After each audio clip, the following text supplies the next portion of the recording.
Hey guys, welcome to Real Estate Investing Texas. Today we're out looking at properties. We have been all weekend looking for the next rental to add to our portfolio, and wanted to go ahead and make a video to tell you guys what the 5 top things are that we look for when we're looking at properties, and what we really want to dive into when we get into those investment properties, because it's a little bit different than if you're looking for your own personal home. So let's get into it. The 5 things we're looking for when we go out looking at investment properties. So we're driving through a neighborhood here in League City, Texas, just looking for sale signs, seeing what might be available. The internet is another great way to do this, but I happen to be in the area.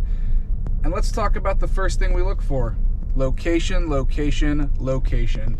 100% looking for the surroundings of any property, what the other houses are like. Is there an HOA? Does the HOA actually enforce those rules if I'm gonna pay the fees for a nice place to live? And then what's within, call it half mile to a mile within the house. And so one of the things I've heard consistently is if there's a Starbucks within a mile of a house, there's a reason why Starbucks probably put that Starbucks there, and you can be confident in buying a piece of real estate there.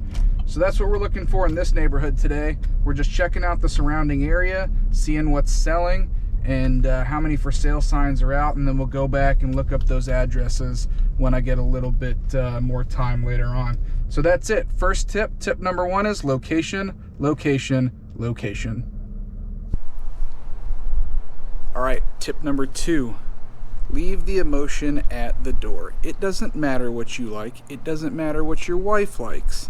It's about what your renters like. So when you walk in that front door, I want you to remember it's not about anything that you like. It's 100% about making profit and making your tenants happy. Speaking of profits, let's talk about broken stuff. Broken stuff, normally bad, but remember, this is an investment property. We can use those kinds of things as negotiating tools, and we can also force some equity into the home, making the value greater for later. Maybe you want to cash out refi. When we sell the home, we get that much extra money back in our pockets. Broken things actually might just be okay. All right, tip number 4. Check the CapEx items. Do not leave anything like the HVAC or the roof, the floors, or the appliances unchecked. Make sure you are 100% happy with what you're inheriting when you purchase that property. If the HVAC is about to go out, you need to run that into your numbers or use it as a negotiation tool. All right, last but not least, tip number 5 is check the exterior of the homes. Brick buildings are great. Low maintenance, no replacement. If you get something like a wood-sided home, it's going to rot over time, especially if it's an older home and you're going to have to replace it. Add that into your CapEx expenses right there. So check the exterior of the home and look at what expenses that may add.